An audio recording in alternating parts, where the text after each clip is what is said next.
Dans la vie quotidienne, la pyrotechnie est partout. Les effets sont utilisés dans de nombreux domaines et produits où nous ne les soupçonnons pas. Ils savent se faire discrets, parfois moins, et nous aimons cela.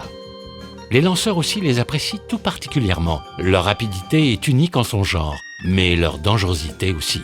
Ainsi, lors d'un vol classique, 46 détonateurs sont déclenchés pour allumer les moteurs, séparer les boosters, les étages, activer les fusées d'éloignement, séparer la coiffe, libérer les satellites et bien sûr détruire le lanceur s'il devenait dangereux.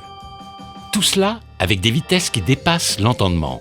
Par exemple, pour séparer les étages, une ligne pyrotechnique transmet l'ordre à un cordeau d'explosifs de couper net la tôle et diviser la structure du lanceur. Ce type d'opération requiert une extrême précision, mais aussi une synchronisation optimale. La vitesse de la transmission du message par l'explosif équivaut à un aller-retour Paris-Toulouse en 3 minutes. Il existe différents types d'amorçage.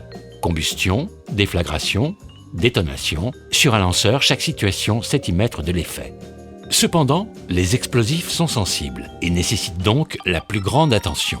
Notamment les détonateurs primaires en début de parcours.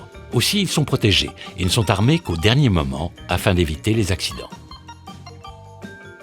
Pour initier une chaîne détonante, un ordre électrique déclenche l'action. Les explosifs primaires, acteurs principaux de cette séquence, sont les premiers à s'agiter. Suivent alors les explosifs secondaires, moins sensibles mais tout aussi importants. Afin d'anticiper tout incident, chaque acteur a sa doublure. Chaque explosif et sa chaîne détonante étant redondants. Bien sûr, des tests sont pratiqués avant l'installation des explosifs sur le lanceur. Mais le but d'un explosif étant d'exploser, dès lors qu'on le teste, il est détruit. C'est pourquoi nous pratiquons des contrôles radiographiques et neutrographiques ainsi que des prélèvements sur des lots et des familles de produits. Au final, bien que dangereux et très sensibles, les explosifs sont protégés grâce à une sécurité accrue.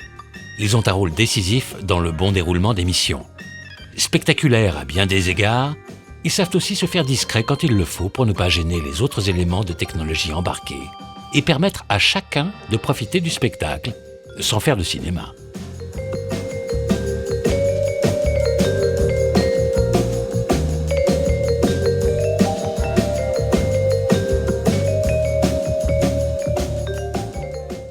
Bref, les équipements pyrotechniques sont tout petits par rapport à la taille du lanceur, mais ils sont essentiels.